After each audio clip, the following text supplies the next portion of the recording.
All right. All right, welcome. John Walk, Dan Morgan here, Lone Star Christian Sports Network at TAPSCon 2023, and joined by keynote speaker for today, Dr. Davis McAlister. Yes, sir, that's a mouthful. I wanted to say David. Yep. Do you run into that a lot? Yes, sir, all the time. What's the background of your parents giving you the name Davis? It's actually a generational name. So my dad's name was Davis, and then he was named after my great uncle. So his father's brother was Davis, and he was in World War II, was a radio man on a 4 PBY patrol bomber out in the Pacific, and he did make it home. And so his plane was the only plane out of the 118th Fighter Squadron that did not make it back and was not found. Their plane disappeared somewhere over the Sea of Japan and never found it. That's just what I was going to ask you, what theater. And so, yeah. Okay. Yeah, because my grandfather was in the Army as an MP, and he was about to ship home for mental exhaustion, just with what they had to do. Yep. And then when he ended up the war, he served on, when you said radio man, different, but he served on the Armed Forces radio network in Czechoslovakia after the war before he came home. So, that's great. So you served in the Army for 8 years. Yes, sir. Matter of fact, gentleman who is going to be recognized as the 6A TAPS Coach of the Year, Gary Brimmer, 22-year veteran of the Army. So hopefully you get a chance to meet Gary. Oh, that'd be good. So have you already presented today, or are you presenting at 3:30 group one? I mean, I did the keynote speech at 9 o'clock? At 12:15. Okay. And then I've got one at 3:30. I'm doing one on speed and agility. Just working on technique and the pitfalls on speed and agility training. You've got a pretty vast background. Yes, sir. I mean, looking here, service in the Army, educational leadership, Saul Ross, Bachelor of Anatomy, Doctor of Chiropractic, and Master of Strength and Performance. Yes, sir. That's pretty. You like to learn. Yes, sir. My resume looks more like a shotgun blast than most people. You look at their resume and you can connect the dots pretty easily. Mine's all over the place just because I like to learn, and I want to try to take in as much as I can and find a way to put it all together. So what's your what do you do day to day?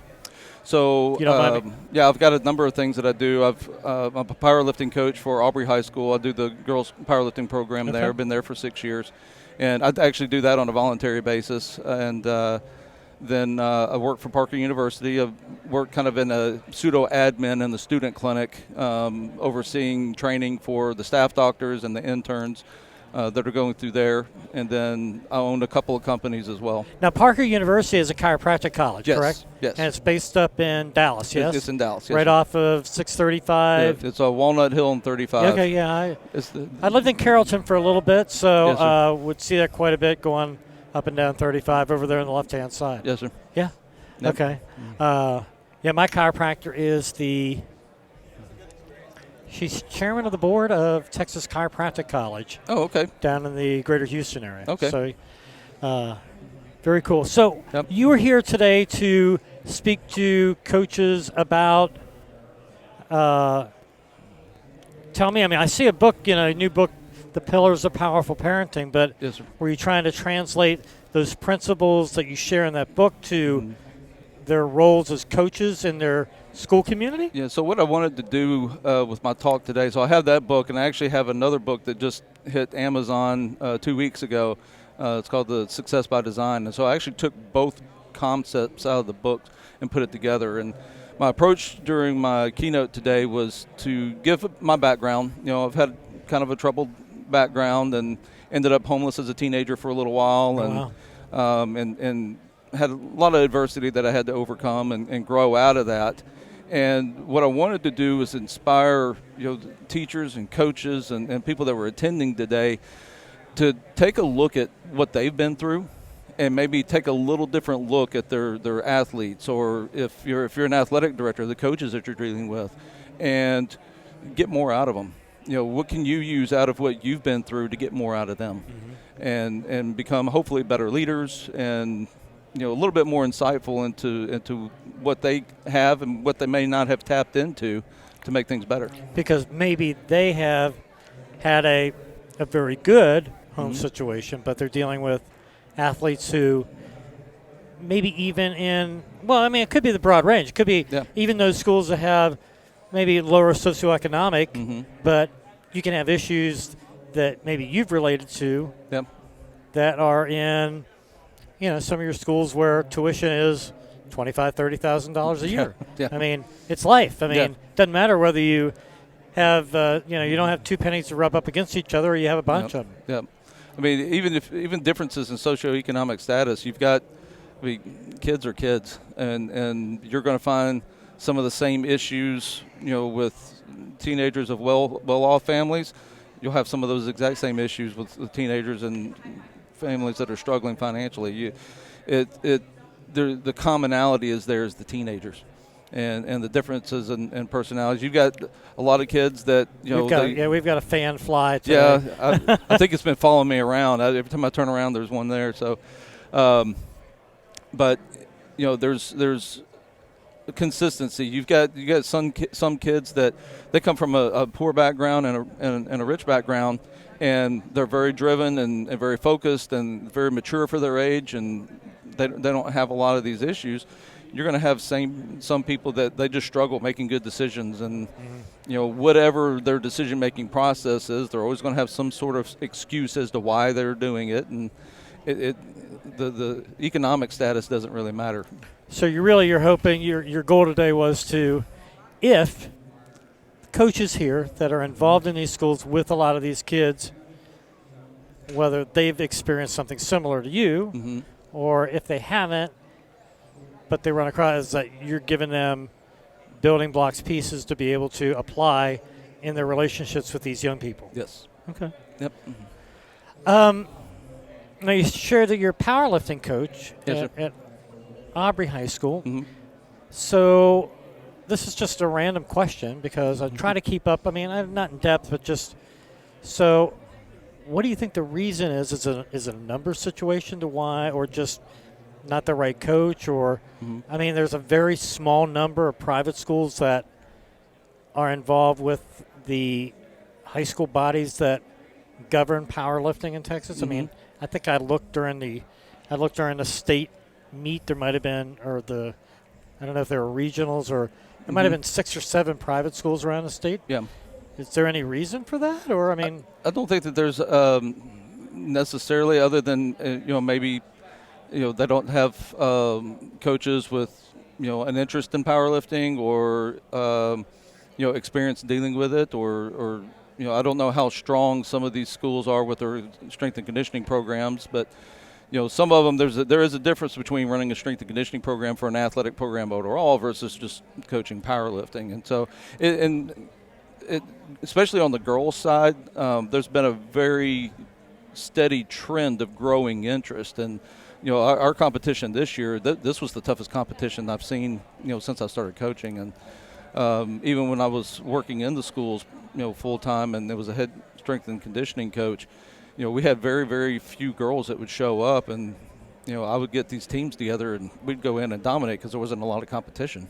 One of the things that really, and correct me if I'm wrong, but I swore looking at the results, it was just kind of a shock. And maybe it's an unfair stereotype on my part, but I was surprised with the strength of female lifters from down in the valley, in the Rio Grande Valley. I was just kind of shocked, to be honest with you. I mean, like I said, and it maybe I'm guilty of an unfair stereotype, but I mean, it's not that I follow it, but like I said, looking at results, I'm going like, wow, I mean, I was impressed. Yeah, South Texas is a huge, center for powerlifting down there.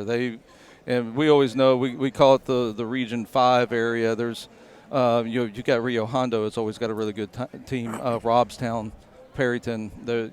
It's a lot of the same ones that you see over and over again, and they all coming out of that area, and it's real prominent down there. So I know we're kind of getting a little bit off on a squirrel trail, but yes, but this is good stuff, and like I said, I want to keep an eye on time. Yes, sir.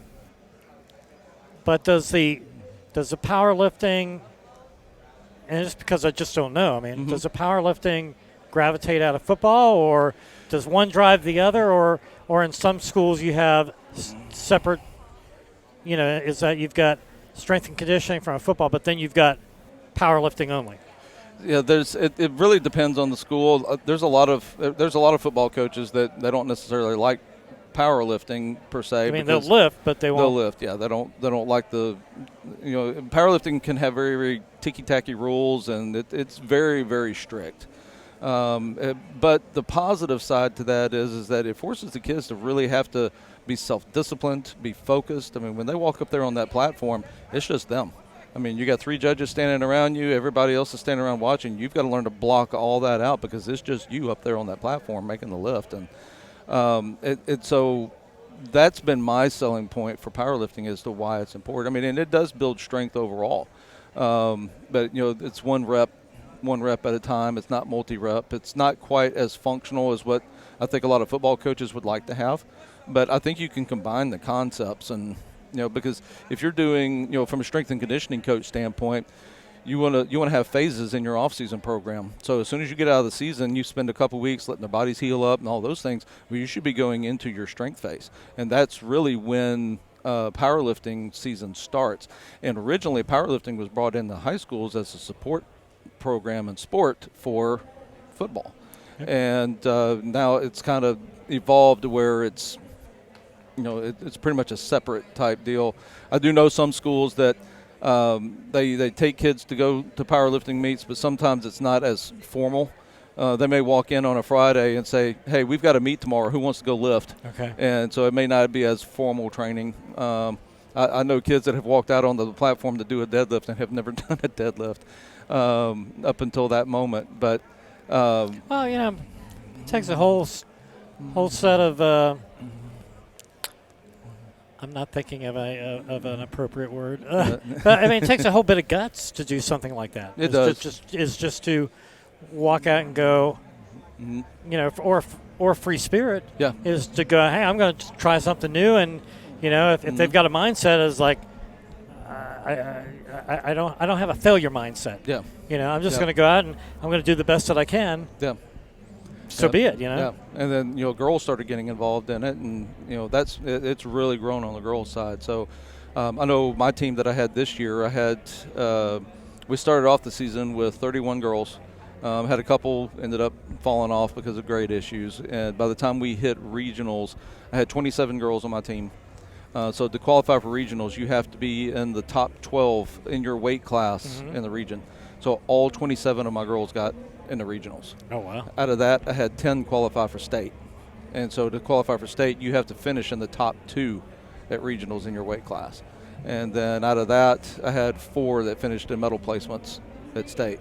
Wow. So, yeah, no, it's just, like I said, it's just, trying to, I'll see, 5, like I said, there's only about 5 or 6 schools. I mean, I think maybe Lynch does a little bit. Yep. Lynch does. I couldn't even tell you. I would have in the. I mean, there were some schools that, like small school even. And, but as you said, it's you in the weight. Oh yeah, and it's amazing how strong these girls are. I mean, my youngest daughter, all of my kids have competed in powerlifting. I was a powerlifting competitor in the late '90s, and my daughter, she weighs 110 pounds, and she's got a 350 squat. And she put up 205 at state on bench, and so these girls are a lot stronger than what people give them credit for. So that's fantastic. Yeah. So I mean, prior to coming here, what had been your engagement with private schools? I mean, where was the connection to bring you out here? And actually, the main connection was talked to Steve at the Texas High School Coaches Association meeting last year. And okay. We kind of talked a little bit, and then he contacted me and said, "Hey, I really like your background and your story, and I want you to come talk to our people." And I said, "Let's do it." And okay. And it's been part of a journey for me to, I've done some form of public speaking over the last 20 years. I've taught on health-related topics and sports and, conditioning and those things. And then in the last year and a half, I've been really trying to focus more on, the type of stuff that I did today, kind of motivational, trying to get fired people up and get people to see more in themselves, Well, I mean, I see a lot of stuff like that. Dan's a coach. Mm-hmm. I mean, I do healthcare and IT consulting as a career, Mm-hmm. but outside, I mean, I see that from being involved in running a triathlon community, Mm-hmm. and as far as getting people to runners to qualify for Boston and never think they've got the ability, but they don't have the mindset to I can really do that. Yeah. Or even just simply I can run a marathon, or I can run a half, or I can run a 5K. Yeah. So, no, I mean, I totally get, having the ability for somebody to echo to you that you're really capable of doing it. Yeah. It's just how do we help you, what techniques, what skills, what things, that you've experienced in your life that we can pull off of. Yeah. For you, you had a, you're saying you're homeless and, you had to work through that. But for somebody else, it may be something totally different. But again, because of the things that you've experienced and people that you've related with, is that you've got pieces for them to be able to build if they want to. If they want to, yeah. And, if they have the right encouragement. Mm-hmm. Exactly. Dan, am I missing anything? I sometimes I do this on the fly, and I feel like I missed something. And I think we've covered. We've covered a lot of good grounds. So did you go Army? Did you do Army first and then education? Yeah, so I went Army, doctorate, education.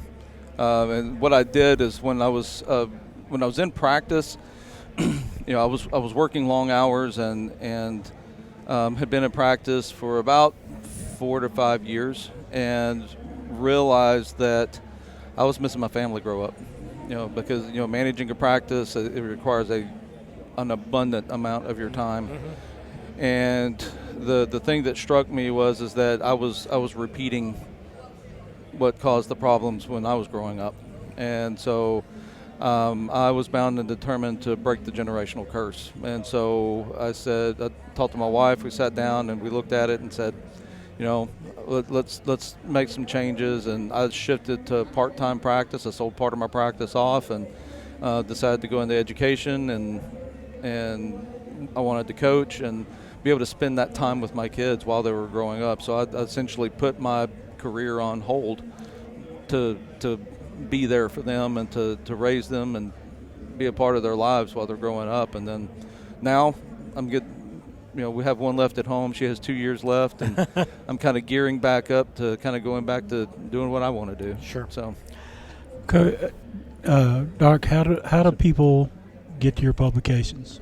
So both of my books, The Pillars of Powerful Parenting and Design for Success, or Success by Design, is out on Amazon, but they can go to my website, drdavismcallister.com, and the links for my books are on my website as well.